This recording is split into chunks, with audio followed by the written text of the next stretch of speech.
It's now time, I think, to move on to my presentation. So we could move seamlessly into that, I believe. Naomi will load the slide.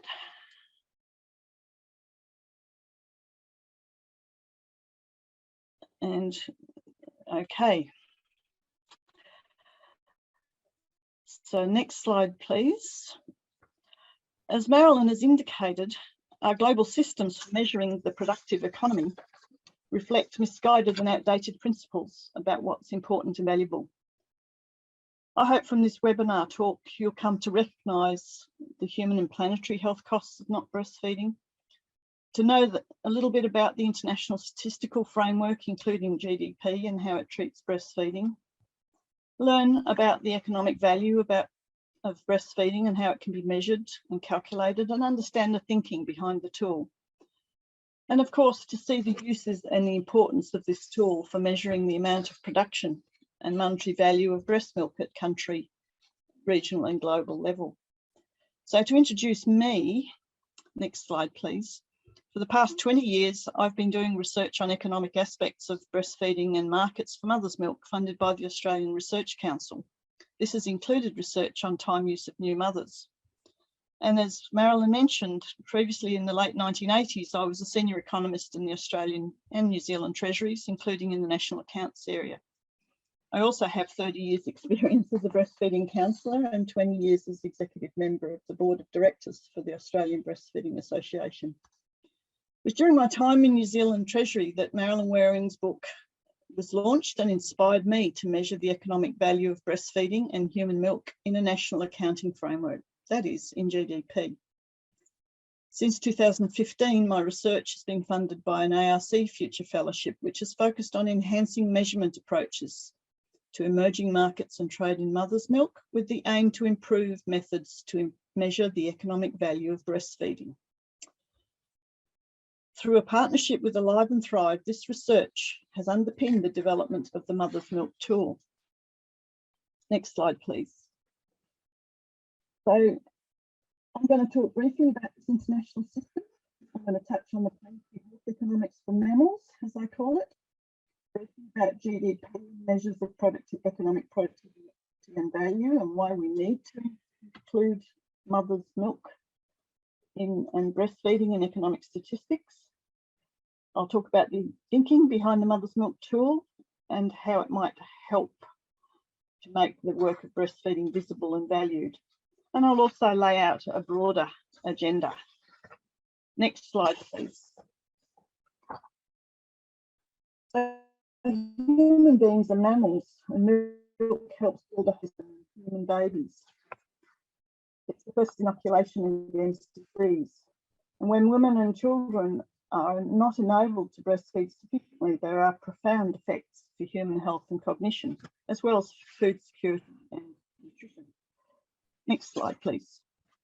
The health cost implications of not breastfeeding, what I call cross-species nursing, are large.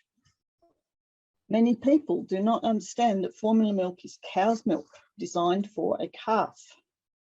The cost of not breastfeeding tool developed by Alive and Thrive, which Marilyn mentioned, makes it easy to see some of the costs for humans when children are not breastfed.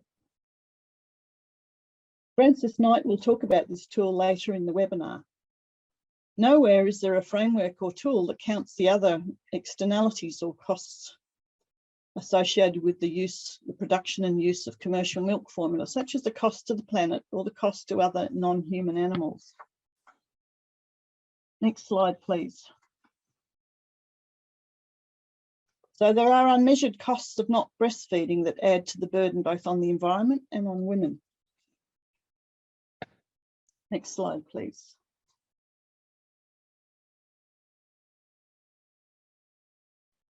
Next slide, please.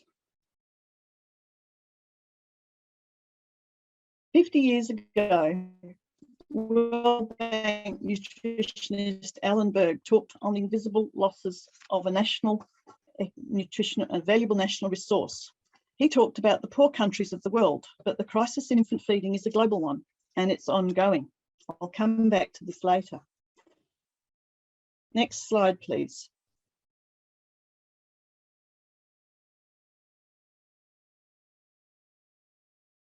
I'll just give you a chance to read that slide. Next slide, please. So the system of national accounts was introduced in the 1950s as a standardised way of measuring GDP. It became how economic performance and progress is measured, but it mainly only counts money transactions. Before that, some countries had counted subsistence production and unpaid household production, but these were taken out. This system has shaped social norms and beliefs about what is important. It counts commercial milk formula production, but it doesn't count women's unpaid work, including breastfeeding. Next slide, please. This system depletes women through hiding the unequal sharing of work burdens. Unpaid work measured by time use shows a value that is at least 40 to 50% of the size of GDP when this production is given a monetary value. Most of this work is by women. As Marilyn's mentioned, it has flaws even in the conception of how they measure time use. GDP growth significantly overstates economic performance because the marketisation of economic activity is often just replacing what was done previously without payment. And a recent study by the OECD itself shows that GDP has been overstated by nearly 2 percentage points a year in major countries in recent decades, because non-marketed production of childcare, previously unpaid, has become marketised, and so it now counts as economic growth. Nothing's changed. Reform to this system is underway, but it's long overdue. Next slide, please. So despite the rules being amended in 1993 to allow it to be counted in GDP because it's a commodity that's within the rules, human milk production isn't counted in economic measures such as GDP, and only one country in the world, Norway, includes human milk in its national food balance sheet. So why do we want to count breastfeeding in food and economic statistics? At the biannual General Conference of the National Accountants Association in Korea in 2017, Martine Durand, the OECD's chief statistician, asked me, why would you do this? It's about mother's love, not money. And my answer was that this invisibility affects its perceived importance, and so it affects policy priorities and budgets and resourcing of what women do. So highlighting the national economic impact of breastfeeding underlines its importance and the desirability of protecting it, emphasises its extent and its value, and gives women a sense of pride, I should say, too. And from a policymaker viewpoint, a more comprehensive knowledge of the nature and locus of economic activity also contributes to better public policy analysis. Next slide, please. So if you don't measure it in GDP or in food statistics, then it's assumed it has a zero value in terms of the economic policy making. And this in turn makes that problem that I've mentioned, which is it's hard to make a compelling policy case, a business case for action. Money is the language, unfortunately, of policymakers. What happens instead is that policies and investments by government prioritise protection, promotion and support for other producers. And in fact, many of us in Australia were absolutely dismayed to see over $500,000 given by the Australian government to marketing commercial milk formula in Asia. Next slide, please. So as I mentioned previously, the United Nations systems guidelines are now that the production of goods such as human milk is counted within GDP, although services such as breastfeeding is not. So this gives us a little bit of wriggle room, and we can argue for it to be counted in GDP. And I'm going to talk more now about how we do that. Statistics matter because they're the evidence on which policy is built. Next slide, please.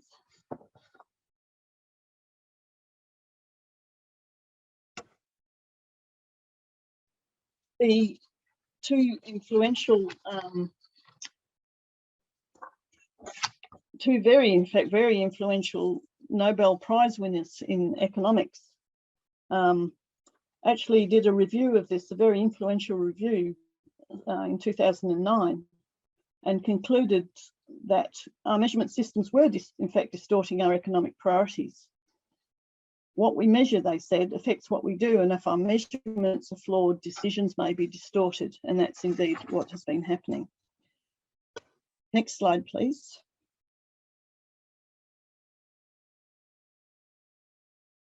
Next slide, please. So as a result of feminist advocacy, some changes are now being discussst at these high-level forums, including time-use accounting. Marilyn, you may recognise Arthur Grimes there from Aotearoa, New Zealand. We have one foot in the door for breastfeeding because it's clear that all mother's milk production should be counted in GDP under the existing rules.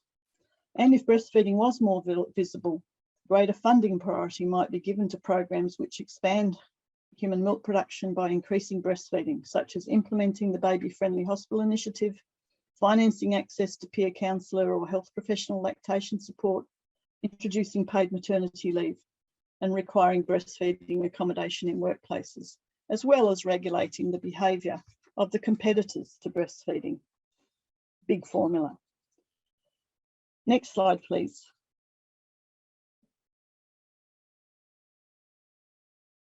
At the National Statisticians Conference last year, I estimated quantities and monetary values at key points in the 20th century.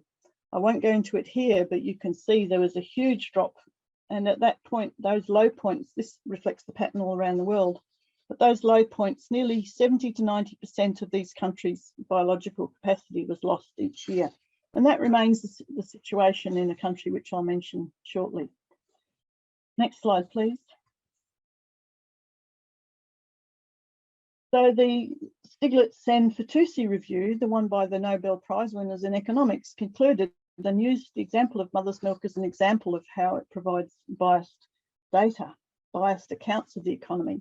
They said there's a serious omission in the valuation of home-produced goods, so in GDP, clearly within the value of breast milk, clearly within the system of national accounts, production boundary, with important, non-trivial, large, also has important implications for public policy and child and maternal health. So next slide, please.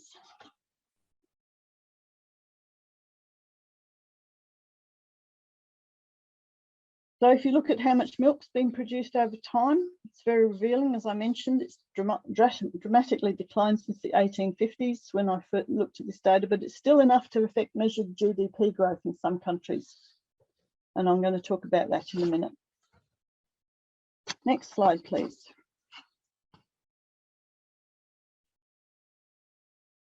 So the value of breastfeeding is far beyond its monetary aspects, but data and knowledge of its economic value can better acknowledge women's unique contribution, inform public policy, and emphasise the importance of breastfeeding. So we felt there needed to be a tool. Next slide. We looked at previous studies in this area. There have been 3 types, and we looked at the third of these to develop a tool for calculating the economic value of breastfeeding. This is going to look at both the volume, the quantity, and the monetary value of breastfeeding, and subsequently the costs of lost mother's milk. Next slide.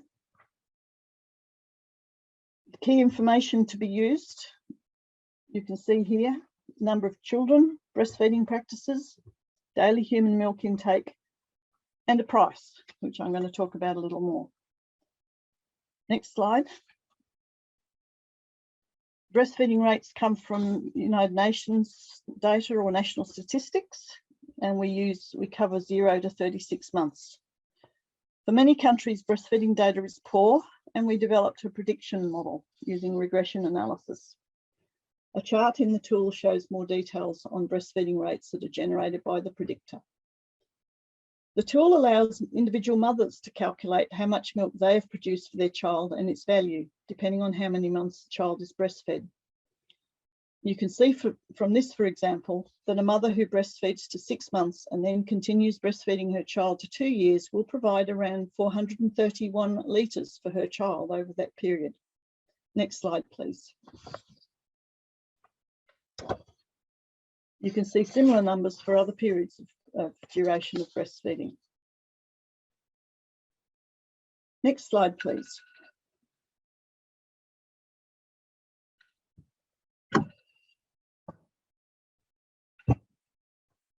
National accountants use a variety of pricing methods to calculate the values of non-market production. In calculating GDP, they value production at market prices as reflected in market transactions, even if some production is not sold. If a market price isn't available, they'll infer its value by measuring the cost of inputs to its production. And this is also applicable to valuing human milk. You can put a monetary valuation on mother's milk production, although of course, as I said, breastfeeding is far beyond its monetary value, and it's far beyond just the milk. National statistics agencies already put a value on non-marketed production of foods such as eggs or milk or other food produced and consumed at home or in farm households. Next slide, please. So mostly it's not marketed, but economists have used a variety of approaches. The monetary values, next slide, please. For a variety of reasons, we've taken human milk production as being valued at the price for expressed human milk sold by milk banks. And I can talk a little bit more about that if people are interested. So how the tool can help, let me talk about that. Let me see if I can turn off this wretched.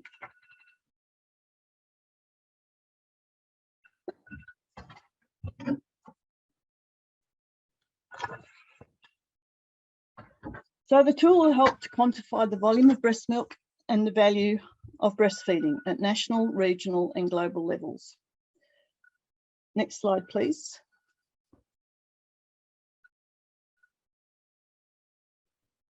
It will help measure progress towards national and global breastfeeding targets and inform updating of national policies, programs and investment plans. It will help ensure greater investments and resources are allocated towards the protection, promotion and support of breastfeeding. And it can also help give mothers confidence and motivation about the value of what she does for her child. And I know as a breastfeeding counsellor, I've said to women, look, just sit and relax, feed your baby. You're doing something immensely valuable just by sitting and feeding and cuddling your baby. You don't have to be rushing around doing the housework. Next slide, please. So there's some stunning numbers here, really stunning numbers that you can generate from the tool by yourself, print them out, go and visit your local decision maker, policy maker, minister. The sad bit is globally around a third of potential production is lost. So potential is defined that 98% of women potentially could breastfeed if they are supported and enabled by the right policies, right programs, adequate resourcing. So you can see that around a third is lost. If you look at the next slide, please, you'll see that this equates to around 21.9 billion litres. 21.9 billion litres of the perfect baby food is wasted. We're not getting it because governments fail to invest in supporting women to breastfeed.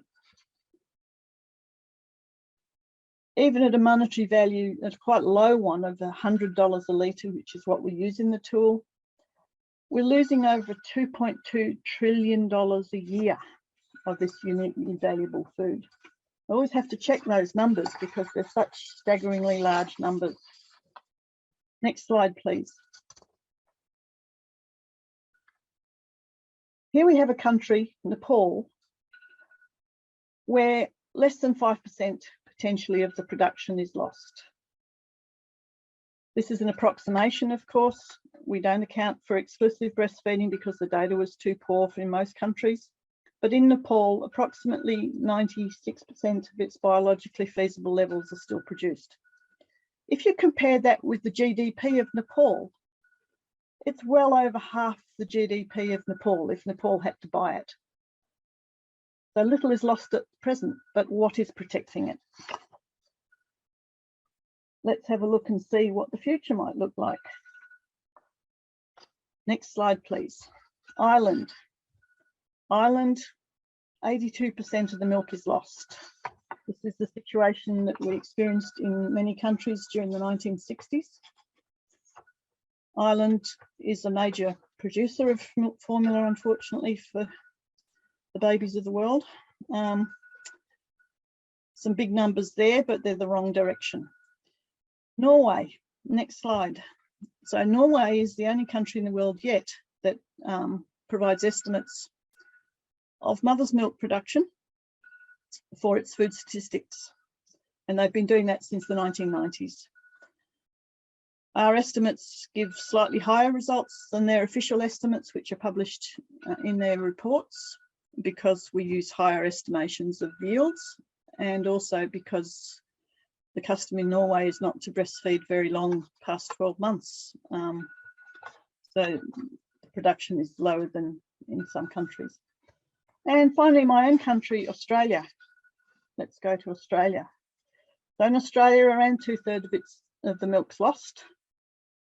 We have a plan in Australia to do something about this, but we're not collecting data on it. And so we don't know where we're really at, but yes, around 2/3 is lost.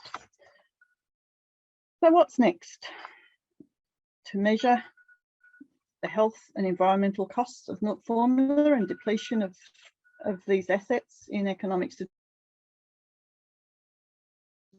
statistical systems, counting breastfeeding and mother's milk production in national food balance sheets, food statistics and food surveillance systems. These are bold and wide-ranging actions that are needed to preserve this crucial global food resource. We need to measure what matters and stop counting milk formula production as valuable while not counting breastfeeding at all. The expansion of formula sales is actually an indicator not of economic progress, but of our society's failure to provide fair and equal resources for women and children, and the failure to measure the health, development, and environmental costs of not breastfeeding. Next slide. We also need to be creating experimental accounts to value mother's milk in country GDP in the system of national accounts, and we urgently need system of national accounting time use accounts for infant and young child feeding and care. Children, whether they're breastfed or not, young children are very time intensive, and that should be the starting point for any time accounting system. So finally, next slide, lost milk is substantial, as we can conclude, but the loss is not measured. The invisibility of this economic loss distorts public policy priorities. It also severely undermines the credibility of economic data. Next slide, please, Naomi. So I will end there on that thought. A reminder that at present national economic output measures show a decline if more babies are breastfed, and a rise if commercial baby foods displace breastfeeding. These are ridiculous results and severely undermine the public credibility of GDP estimates and other economic data. I said that in 2006 in the paper, and that work at that time already was inspired by our wonderful opening speaker tonight, Marilyn Wong. So that's me, and I'm now going to introduce Alex Yellamo to take you through how to use the tool.